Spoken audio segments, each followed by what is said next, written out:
반도체 시황 전체에 대한 우려가 있는 거는 맞긴 하고요. 하반기 쪽에 들어서면서 그 와중에도 삼성전자는 조금 더 소외되는 느낌을 받고 있잖아요. 미래 가치라는 거는 결국 현재 그 기업이 갖고 있는 경쟁력이라든지 미래를 위한 투자들이 잘 되고 있는지 이런 걸 가지고 판단을 하는 건데 사실은 삼성전자 같은 경우는 미래에 대한 우려가 더 커져 있는 상황이 있잖아요. 1위를 지키고 있던 품목에서조차도 지금 2위로 내려가게 되었었고 그러면 빠른 시간 안에 캐치업을 할 수 있느냐라는 퀘션을 던졌을 때 어떻게든지 빠르게 우리 문제는 해결하고 캐치업을 하겠다라고 발표를 하고 있지만 사실 아직까지는 가시적인 성과가 나온 것들은 없는 상황에서 미래에도 과연 삼성전자가 잘할 수 있을 거냐에 대한 의구심은 아직 해소되지 않은 상황인 거죠. 미래의 가치로 환산했을 때 미래에 대한 의구심이 해소가지 않은 상황에서는 밸류에이션이 높아지기도 쉽지 않다라는 것들이 이제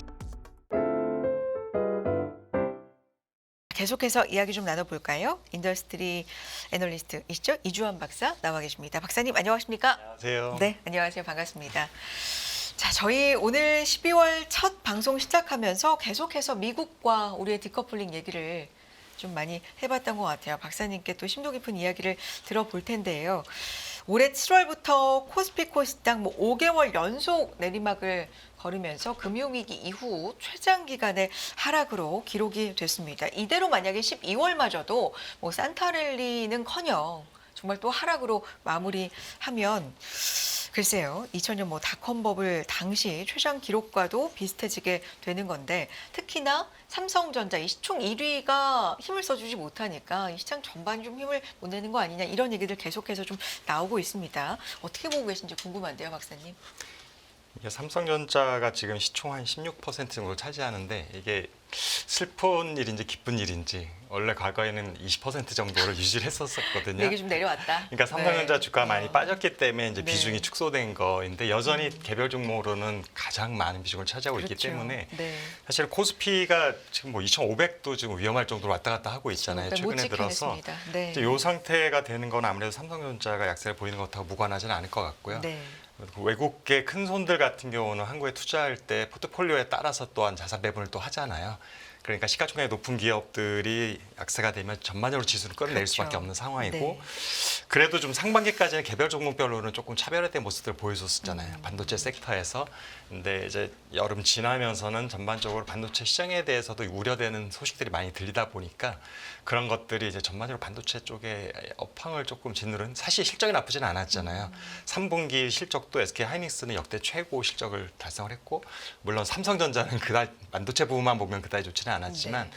그런데 이런 상황이 아마도 4분기에도 하이닉스 실적이 나쁘지 않을 거라고 누구나 생각을 하고 있는데 주가 흐름을 보면 16만 원대 정도에서 갇혀 있는 상황을 보고 있어서 지금 사실은 원래 기업의 가치에 비하면 좀 저평가돼 있다는 느낌이 있긴 한데 그러면 이게 단순히 그런 개별 종목의 실적이 좋아지면은 국내 시황이 전반적으로 좋아질 거냐라는 부분은 조금 저희가 보수적으로 생각을 해야 될 것 같은 게 왜요? 어떤 부분이요? 지금 사실은 우리가 한 9월 달에 미국에서 금리가 이제 피보팅이 되면서 네. 빠르게 금리 인하가 될 것이라는 기대가 있었는데 사실 금리 인하가 되면서 기대했던 거는 단순히 금리 인하로 인해서 이제 미국에 몰렸던 자금이 조금 해외로 분산될 것이다라는 것도 있었지만 사실은 원달러 환율이 조금 이제는 약간 확률이 그러니까 원화가 좀 더 강세로 갈 것이다. 그래서 환율이 내려갈 것이다라는 기대가 있어서 그렇게 되면 환율 차익을 누리는 투자 자금까지도 해서 포함해서 한국으로 좀 유입될 여지가 있었는데 생각 밖에도 지금 트럼프 대통령 당선인이 되면서부터 환율은 떨어지기는커녕 다시 1,400원 위쪽으로 올라가서 강세를 유지하고 있으니까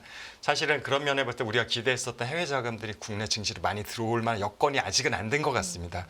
근데 그런 것들이 이제 내년도 연초되면서 이제 어떻게 자금 흐름의 영향이 바뀔지를 좀 지켜봐야 될 것 같고요. 그래서 현재는 사실은 개별 종목이 시장을 이기기는 쉽지가 않아요. 네. 그리고 국내 시장 같은 경우는 외국인 비중이 워낙 높기 때문에 그렇죠. 외국인 투자 자금의 영향력이 굉장히 큰 상황이고요. 그래서 제가 볼 때는 한 11월, 12월, 1월 초까지는 조금 저희들 보수적으로 한번 지켜보다가 어떤 외국인 투자들의 방향이 좀 잡히기 시작을 하면 그때는 이제 좀 실적이 좋아질 기업에 대해서 좀 저평가됐다라는 것들이 시장에서도 많이 공감대를 얻을 수 있을 것 같고 그 시점을 좀 노리는 게 좋지 않을까. 지금은 조금 인내 시간이 조금 더 필요할 것 같습니다. 언제까지 인내해야 되는지 투자자분들 상당히 올해 내내 좀 힘든 시간을 보내고 계시는데 삼성전자 얘기를 좀 더 해보면 저평가라는 표현을 박사님도 지금 말씀 중에 여러 번 써주셨잖아요. 사실 주식을 살 때 가장 큰 메리트 중에 하나가 이 종목이 평가가 좀 낮게 돼 있다. 생각보다 가치보다 좀 낮게 돼 있다. 싸다. 이런 게 메리트인데 사실 삼성전자 주가를 지금 그렇게 인식을 하지 않고 있는 건지 실적도 물론 뭐 기대치가 있었습니다만 못 나온 거 아니고 HBM 뭐 밀렸습니다만 그래도 계속 하고 있는 상황이고 곧 납품한다는 소식들도 나오고 그런데 최근에는. 이렇게까지 외국인들이 외면하고 싸다라는 매력도 안 먹히고 이 근본적인 원인이 뭐라고? 반도체 시황 전체에 대한 우려가 있는 거는 맞긴 하고요. 하반기 쪽에 들어서면서 그 와중에도 삼성전자는 조금 더 소외되는 느낌을 받고 있잖아요.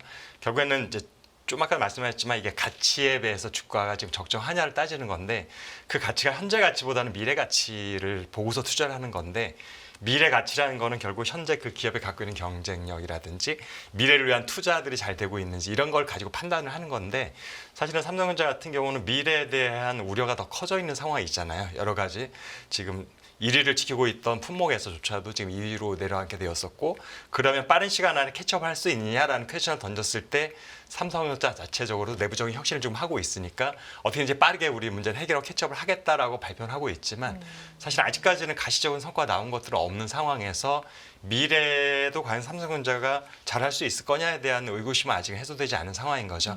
그러다 보니까 지금의 밸류에이션이 과거로 생각해 보면은 수치로는 굉장히 낮게 느껴지고 있지만 미래의 가치로 환산했을 때 미래에 대한 의구심이 해소가지 않은 상황에서는 밸류에이션이 높아지기도 쉽지 않다라는 것들이 이제 제 생각입니다.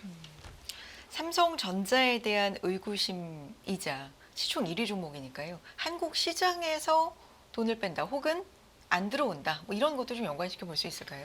아무래도 네. 이제 금리가 내려가게 되면 IT주들이 전통적으로는 사실은 투자의 대상으로서 매력도 높아지거든요. 네. 성장성이 크기 때문에. 근데 금리가 생각보다 빠르게 인하되지 않을 가능성이 다 하나가 생기긴 했었고요. 최근 들어가지고 그리고 금리 인하가 됐을 때 이제 결국에는 이제 투자 자금들이 심지어는 옛날에는 해외 투자자들이 이제 국내 중에 들어오냐만 따졌지만 지금은 그렇죠. 역으로 한국의 투자자들이 이제 서학개미라는 말을 쓸 정도로 미국 주식시장에 더 관심이 많은 그럼요. 투자자들이 많다 보니까 이제는 외국 자금뿐만 아니라 그 네임태그가 한국 돈인 것조차도 한국 시장이 더 매력이 있느냐, 미국 시장이 매력이 있느냐에 따라서 투자처가 바뀐다는 상황에서 그럼 내년에 본격적으로 금리가 좀 더 인하됐을 때 IT 쪽이 유망한 건 맞는데 그 IT 섹터 중에서도 나스닥과 코스피를 봤을 때 어느 쪽에 좀 더 주가 상승 여력이 있느냐로 봤을 때 투자자들이 몰리는 건데 아직까지는 아마도 내년까지도 한국보다는 나스닥에 대한 메리트가 좀 더 커 보이고 그다음에 특히 트럼프 2기 행정부 왔으면 어떻게든지 경기 부양에 대해서 많은 노력을 초반에 할 거거든요. 임기 초반에. 그런 면에 있어서는 사실 한국은 그럴 만한 딱 큰 모멘텀이 되기가 쉽지 않죠. 내년이 된다 하더라도 뭐 선거가 있는 것도 아니고 그런 면에서 미국 주식시장에 대한 매력도 좀 더 커질 수밖에 없어서 사실 한국 주식시장이 사실은 소외받는 상황에 대해서 굉장히 급반전이 이루어내기는 현재로서는 모멘텀이 좀 미약하지 않나 이런 생각을 하고 있습니다. 그래도 계속해서 기업들은 뭐 그 자리에서 노력들을 하고 있는데 그 중에 하나 얘기를 해보면 삼성전자와 SK하이닉스 인공지능 특화, 이 저전력 메모리 표준화 시점을 앞당기기 위해서 협력을 한다. 그러니까 힘을 합친다는 건데 이게 조금 말이 어렵더라고요. 박사님 설명이 좀 필요할 것 같습니다. 저전력 더블 레이터 레이트 6고요. LPDDR6 그리고 프로세싱 인 메모리 PIM 제품의 표준화를 위해서 이제 협력한다는 건데 이게 어떤 내용입니까? 일단 LPDDR이라는 거는 네. 뭐 새로운 건 아니고 기존에도 모바일 제품에는 다 LPDDR을 쓰였는데 LP라는 게 저전력, 로우 파워라는 뜻이고 근데 DDR은 우리가 메모리에서 지금 표준이 되어 있는 게 네, 더블 데이터 그렇죠. 레이트라는 건데 근데 모바일 같은 경우는 사실은 배터리 충전에 쓰다 보니까 전력 소모가 굉장히 중요하잖아요. 배터리를 충전했는데 스마트폰이 2시간도 안 돼서 방전돼 버리면 우리가 너무 불편하니까 그래서 모바일 제품에 들어가는 이제 메모리들은 이제 좀 더 가격이 일반 PC에 들어가는 것보다 좀 더 고가의 제품들이 들어가면서 저전력 설계가 돼 있어서 아이들 상태에서나 동작 상태에서 전력 소모를 좀 최소화할 수 있는 모습인데 지금 보면은 최근에 들어서 이제 전력 소모 문제와 발열 문제가 AI 시장의 확대에 발목을 잡고 있다는 얘기들을 많이 듣고 있어요. 근데 대부분의 이제 저기 블랙웰의 이제 과열 문제라든지 뭐 이런 부분들이고 그래서 뭐 순행 방식을 한다 이런 얘기도 나오는데 이제 이게 사실은 온 디바이스까지 확대되면은 온 디바이스 쪽에서는 일단 발열 이슈도 있지만 일단 소모가 적어야 되는 이슈가 분명히 있으니까 성능이 좀 떨어지더라도 전력 소모를 적게 들어가야 되는 제품을 써야 되는 것. 그래서 로우 파워를 쓰는 LPDDR 쪽으로 이제 포커스될 수밖에 없는 것이고 PIM이라는 건 프로세스 메모리라는 얘기라서 기존에는 우리가 뭐 컴퓨팅을 하면 모바일이 됐던 아니면 데스크탑이 됐던 CPU라는 것들이 있잖아요. 모바일에서는 AP라는 이름을 쓰고 있는데 전체 이제 프로세싱 유닛 두뇌 역할을 해주는 게 있고 DRAM이라는 거는 일종의 이제 보조 기억 장치로서 이제 약간 연산을 빠르게 해주는 그런 게이트 역할을 해주는 거고 낸드라는 거는 이제 그냥 저장 장치죠. 사진 찍어서 저장하는 곳인데 여기서 결국에 퍼포먼스에 영향을 미치는 게 DRAM 쪽이거든요. 낸드보다는. 그랬을 때 이제 PIM이라는 것들은 메모리지만 그 안에 일종의 연산 기능을 집어넣어서 완전히 메모리와 완전히 연산만 하는 CPU 사이면 이 사이에 커뮤니케이션에 시간이 좀 많이 걸릴 수가 있잖아요. 데이터 트래픽이 생길 수 있으니까 메모리에서 일정 기능을 CPU 기능을 갖고 있으면 동질성이 있는 CPU하고 중간다리 역할을 하면서 전체적인 트래픽을 빠르게 할 수 있는 장점이 있습니다. 그래서 지금 삼성전자도 굉장히 오래전부터 개발을 하고 있고 SK하이닉스도 최근에 하고 있을 텐데 문제는 이게 아직은 양산까지 가기에는 시간이 많이 걸린 제품이라는 것. 이 상황에서 지금 이제 기사에 나왔던 것들은 그러니까 어떻게 보면 라이벌 관계인 삼성과 하이닉스가 표준을 만드는데 이제 같이 손을 이제 맞대고 빠르게 표준을 하자라는 건데 사실 전 세계 제덱이라는 곳이 있어서 반도체 모든 표준을 결정하는 협회 비슷한 게 있거든요. 근데 여기서 표준이 된다고 해서 당장 상용화되는 거라든지 제품이 팔리는 건 아니고요. 단지 그 표준이 형성되게 되면 이제 잠재적인 고객들이 그 표준에 맞춰서 자기들 시스템도 사실은 변화시키는 부분들을 이제 맞춰간다라는 거죠. 그러니까 어쨌든 그 표준에 맞춘 것들을 준비하고 있으면 나중에 호환성 부분에 대한 문제가 훨씬 적어지기 때문에 유리해지는 측면이 있는데 지금 사실은 이제 한국만 메모리를 만드는 게 아니고 미국도 만들고 있고 뭐 일본도 있다 보니까 이런 메모리에서 사실은 누가 좀 더 주도권을 가질 수 있을까 향후에 누구 제품이 좀 더 고객들 메리트가 있을까 했을 때는 내가 지금 하고 있는 방식이 표준에 돼버리면 조금 더 유리한 점이 분명히 있긴 합니다. 근데 그렇다고 이것이 정말 시장이 열렸을 때 더 많이 팔린다라는 거 반드시 얘기할 수는 없지만 그런 면에 있어서 지금 표준화 자체도 더디해지고 있고 왜냐 아직 양산까지 좀 먼 기술이다 보니까 그런 면에서 이제 한국 기업들이 워낙 비중이 크니까 메모리에서의 시장 점유율이 높으니까 양사가 협력하면 디램 같은 게 거의 70%가 넘는 시장 점유율이니까 두 회사가 우리 같은 표준 쓰겠다고 하면 전세가 따라올 수밖에 없는 이런 상황이 되는 거죠. 그래서 이런 부분에서 시장 선점과 나중에 양산됐을 때 좀 더 유리한 기선을 제압하겠다라는 좀 측면이 있는 것 같습니다. 시간도 당장이 아니라 좀 걸릴 거고 이게 또 된다고 하더라도 그만큼 파급력 이런 면에서는 사실 물음표지만 그러니까 의미가 있는 건 양사가 손을 잡았다는 거 그리고 혹시라도 표준이 된다면 향후에 굉장히 유리한 시장에서 위치가 될 수 있다는 그렇죠. 거 아무래도 한국 기업들이 주도하는 표준이 채택이 되면 훨씬 유리하죠. 네. 여기 시간이 어느 정도 시간이 걸린다면 근데 그거는 사실은 정확한 건 모르겠는데 PIM이란 기술 자체가 개념상으로 나온 지 굉장히 오래됐지만 네. 이거를 지금 이제 우리 약간 파일럿 라인조차에서조차도 아직 나왔다는 소식이 들린 데는 없고 연구개발 단계에 있다라는 소식만 들리고 있거든요. 아마도 설계부터 완전히 달라지는 거기 때문에 이게 완전히 양산까지 도달할 때까지 시간이 충분히 좀 필요하지 않을까. HBM도 사실은 원래 표준이 형성된 게 훨씬 오래전에 있는데 2, 3년 전부터 사실 HBM 수요가 본격적으로 발생을 하기 시작했잖아요. 근데 지금 아직 이 HBM은 그러니까 우리 PIM 같은 경우는 표준 자체도 아직 없는 상태. 그러면 표준이 될 때까지도 시간이 좀 걸릴 거고 표준이 확정되고 나서도 본격적으로 제품에 대한 시장이 열리는 건 또 더 뒤가 될 거라 생각하면 어떤 기술 선점에 대한 의미는 있지만 당장 기업들 실적에 영향을 미치거나 하는 건 아닙니다. 알겠습니다. 자, 11월 범용 메모리 가격 좀 살펴보죠. 올해 들어서 가장 큰 폭으로 하락을 했습니다. 디램 익스체인지 여기에 항상 기준으로 좀 우리가 보고 있죠. 11월 평균 고정거래 가격이요. 전월 대비 20.59% 하락을 했습니다. 1.35달러 집계가 됐고요. 이건 2023년 9월 이후로 가장 낮은 수준입니다. 어떻게 봐야 될까요? 디램 가격이 좀 큰 폭으로 빠지네요. 사실은 네. 제가 10월, 11월 거는 아직도 자료 데이터를 못 받아봐서 분석을 못했는데 그 전부터도 이미 7, 8월부터도 범용 PC DRAM하고 일반 낸드, TLC 제품들은 이미 가격이 상승세를 멈추고 하락을 시작을 했었거든요. 근데 사실은 지금 삼성이나 SK 하이닉스 같은 경우는 범용 PC 쪽의 매출 비중이 높지가 않아요. 이미 모바일이나 그래픽이나 서버 쪽의 비중이 압도적으로 높아 있는 상황이기 때문에 이제 제가 유심히 보는 것들은 오히려 지금 아직까지 강세를 유지하고 있는 아직까지 하락이 시작되지 않았던 서버용 DRAM하고 그리고 마찬가지로 그 서버에 들어가면서 같이 들어가는 eSSD라고 하는 낸드 제품 세트가 있는데 네. 요 가격들은 제가 9월까지도 계속 유지를 하고 있어서 강세를 조금 오르기도 했었고 고정거래 가격까지도 심지어는 그래서 사실은 이 가격들이 본격적으로 하락하기 시작해야지 기업들의 실적에 영향을 미치게 되는 거라고 저는 판단을 하고 있고요. 단지 우리가 지금 피크아웃에 대한 얘기들은 이제 많은 전문가들도 말씀을 하시는데 이제 선행 지표로는 이미 사실은 피크아웃이 됐거든요. 이제 수출 같은 거를 보면은 4월 정도에 이미 피크아웃이 됐고요. 그 다음에 여러 가지 다른 어떤 지표들 생산이나 이런 지표를 봤을 때는 일부 지표는 피크아웃이 이루어졌고 아직 피크아웃에 도달하지 않은 지표들이 있어서 완전하게 피크아웃이 됐다라고 지금 제가 이제 말을 섣불리 못하고 있는 상황, 혼재되어 있는 데이터가 그 상황인데 제가 얘기하는 그런 데이터들은 보통 1년 정도 선행을 하는 지표들이에요. 그러니까 4월에 피크아웃을 돼 있다고 하면 내년 4월까지는 계속 실적이 좋아진다는 얘기가 되는 거죠.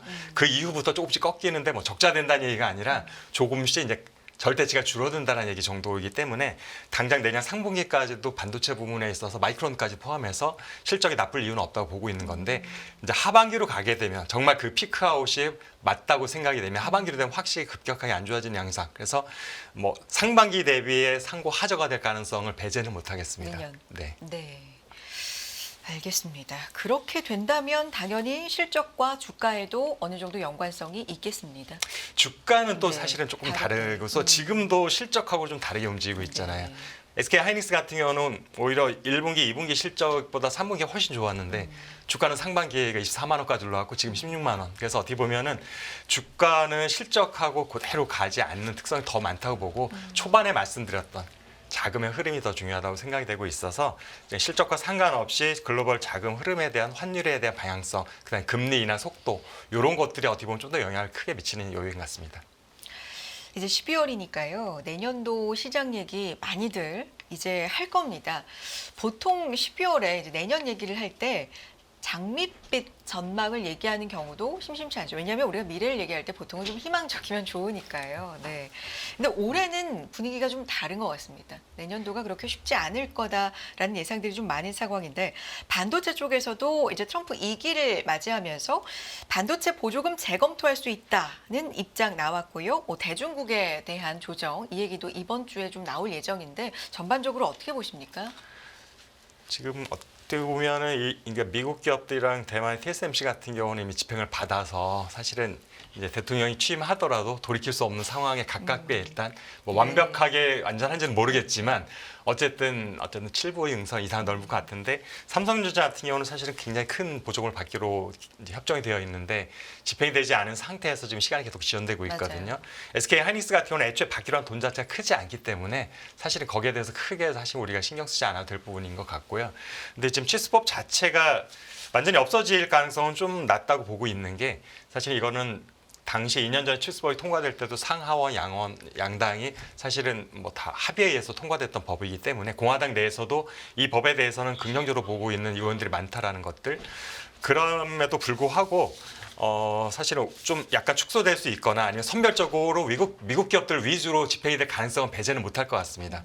미국에도 지금 인텔이 지금 자금난을 겪고 있어서 어떻게 보면 칩스법이라는 게 없애기보다는 칩스법을 통해서 미국을 살리는 데 사용할 수 있는 굉장히 좋은 이제 수단이 될 수 있거든요. 미국 입장에서는. 그러다 보니까 그것을 집행 과정에서 외국 기업들보다 미국 기업 위주로 갈 가능성에 대한 우려는 조금 존재를 하지만 완전히 칩스법을 백지화하지는 않을 것 같다라고 지금 생각을 하고 있습니다. 지금 저기 표에 나오는 것도 인텔, 뭐 TSMC, 삼전, SK 하이닉스, 뭐 글로벌 파운더리스 이렇게 쭉 나오고 있는데 확정이 있고 전망이 있죠. 전망으로 되어 있는 건 우리 두 개 업체뿐인데 이건 아직 이제 확정도 안 됐고 받지도 못했다 이런 뜻인 거죠, 박사님? 저 확정이라는 네. 두 개가 이제 네네. 최근에 급하게 상무부에서 결정을 한 거고요. 네. 그다음에 사실은 상무부 발표를 의하면은 최대한 빨리 현 대통령 임기가 끝나기 전에 다 확정 짓겠다라는 게 네. 일단 의지긴 한데 아무래도 보시면은 제일 처음에 인텔을 했었고 그렇죠. 그다음에 TSMC를 해서 국가별로 온도 차이는 지금 느껴지고 있거든요. 그래서 삼성전자가 지금 내년 대통령 취임까지 1월 20일까지 2달이 안 남은 상황에서 그렇죠. 얼마나 빠르게 저게 이제 행정적으로 처리가 될 수 있을지 이제 이 부분 좀 지켜봐야 될 것 같습니다. 알겠습니다. 대중국 반도체 관련 추가 수출 규제안도 이번 주 중에 발표할 전망인데 당초 예상보다도 좀 약할 것이다. 뭐 이런 얘기들도 있어서 지난주 주가에 미국 시장에서 또 큰 영향이 있기도 했었습니다. 이 부분 어떻게 보십니까? 그러니까 우리가 좀 약해질 거라고 보는 것들이 결국은 블랙리스트에 중국 기업을 올려서 거래를 끊는 것들에 대한 부분이 이제 가장 강력한 건데 이 부분에 대해서 양쯔 메모리나 창시 메모리 같이 진짜 메모리를 제조하고 있는 회사들은 빠질 것이다라는 지금은 그런 이제 소식이 나오고 있는 상황이라서 기본적으로 뭐 화웨이는 이미 블랙리스트에 들어 있고 그다음에 SMIC 같은 경우도 사실은 이미 요주의 기업에 들어 있는데 그럼에도 불구하고 아예 메모리 기업 자체는 틀어막지 않으면 숨통을 좀 틀어주겠다라는 의미로 좀 받아들일 수가 있는 거예요, 시장에서. 물론 최첨단 EUV 장비 같은 것들은 반입이 안 된 상황이기 때문에 결국에는 선단 제품은 어렵고 레거시 공정 위주로 갈 수밖에 없는데 레거시 공정 풀어주겠다라는 약간 뉘앙스로 비춰줄 수가 있는 상황인 거죠. 그래서 지금 어떻게 보면 트럼프 행정부가 좀 더 강한 제재를 할 것이다라는 예상이 있었는데 불구하고 지금 물론 지금은 바이든 행정부에서 하는 제재이긴 하지만 전반적으로 조율이 지금 되고 있는 상황이잖아요. 자주 대통령과 당선자 간에 많은 커뮤니케이션 하고 있는 걸로 알고 있거든요. 그런 면에 있어서 이게 이제 내년에 미국의 스탠스하고도 어느 정도 영향이 있다고 보여져서 그래서 선단 쪽 특히 AI 관련된 쪽은 완전히 철저하게 틀어박지만 선단이 아닌 레거시 공정에 대해서는 일정 부분 풀어주는 전략으로 좀 하지 않을까라는 것들이 이제 시장에서 약간의 온기를 느껴지게 하는 부분이었습니다. 오늘 쭉 박사님 얘기를 듣다 보니까 우리 시장 전반적인 증시 상황과도 이제 연관이 없을 수가 없습니다. 왜냐하면 반도체라는 섹터의 비중이 워낙에 이제 증시에서 차지하는 이 위치가 비중이 크다 보니까요. K반도체 이렇게 녹록지 않은 상황에 지금 중심에 있다라는 건 좀 분명해 보이는데 그렇다면 K반도체 지금 위기입니까? 좀 좋은 전망, 좀 기대를 걸 만한 부분은 없을까요? 어떻게 보세요, 전반적으로? 어떤 상황에서나 이제 기회와 위기는 같이 공존한다고 생각하고요. 최근에 우리가 이제 위기를 많이 얘기하는 거는 법령 제품에 대한 수요가 좋지 않다는 거 하나. 이거는 사실은 이미 작년부터 계속되어 왔던 상황이기 때문에 새롭게 발생한 건 아닌데 중국의 D램 점유율이 이렇게 빠르게 높아지고 있다는 것들이 사실은 삼성전자가 내부적인 문건에서도 언급을 할 정도로 사실은 국내 기업조차도 경쟁력, 기술 경쟁력은 상당히 많이 몇 년씩 앞서 있는 게 맞지만 사실은 시장 점유율이라는 건 조금 다른 얘기인 거잖아요. 특히 레거시 공장에서부터 차근차근하게 지금 시장을 잠식해오는 그런 상황이기 때문에 이건 가격 경쟁력인 거예요? 뭐예요? 아무래도 가격 경쟁력도 있고요. 그다음에 미국에서 애플의 시장 점유율이 점점 떨어지고 그다음에 중국 로컬 기업들의 휴대폰이 잘 팔리는 것들을 우리가 최근에 많이 보고 있거든요. 그렇죠. 결국은 사실은 애국심도 중국 시장에서 상당히 큰 요인으로 작용을 하고 있는 것 같아서 애국 소비. 애국 소비. 그래서 중국의 기업들이 비슷한 성능이라면은 가격이 싼 것도 있지만 중국의 제품들 사용하려는 유인이 있고 또한 정부에서도 그런 것들 유도를 하고 있는 것 같습니다. 그래서 근데 사실은 중국의 시장 자체가 반도체를 놓고 보면은 전 세계에서 55%의 최종 수요를 차지하고 있는 데다 보니까 사실은 중국에서 내수만 갖고도 충분히 시장 점유율이 1위가 될 수 있는 나라인 거죠. 그런 것들이 중국 기업들의 빠르게 시장 잠식해오는 게 무섭다라는 것들이고 결국엔 기술력의 차이가 아무리 있다 하더라도 시장 점유율이 높아져 버리면 그거는 결국 한국 기업들은 매출에 타격이 올 수밖에 없는 구조잖아요. 중국에 있는 공장들이 있어요. 삼성, 하이닉스가 모두 다. 이것들은 정말 중국의 수요를 위해서 만들어진 공장이거든요. 이걸 가지고 유럽이나 미국에 팔 수 있는 건 아니고요. 그런데 중국 내수에서 자급자족한 칩들로 대체가 되기 시작을 하게 되면 중국 공장 무용론이 돼버리는 거라서 이런 부분들이 사실은 좀 리스크 요인을 작용할 수가 있기도 하고 당장 포트폴리오에 중국 비중이 있다 보니까 거기서 매출의 감소 효과도 있고 이런 부분들이 조금 최근에 들어서는 한국 반도체 우려를 좀 더 크게 만들어주는 요인인 것 같습니다. 위기만 말씀해 주신 것 같아서요. 희망을 걸어볼 부분은 그럼 없는 거예요? 희망한 박사님? 부분은 네. 사실은 근데 시간은 좀 있다라는 네. 것은 다 이해를 하고 있어요. 왜냐 격차라는 게 존재하고 그다음에 중국에서 지금 판매하고 있는 것들이 한국 기업들의 메인 제품들이 아니거든요. 그래서 메인 프로덕트는 아직 중국에서 못 만들고 있는 것들이라 고부가치 상품 위주로 가고 있는데 결국에는 시간의 싸움인 것 같아요.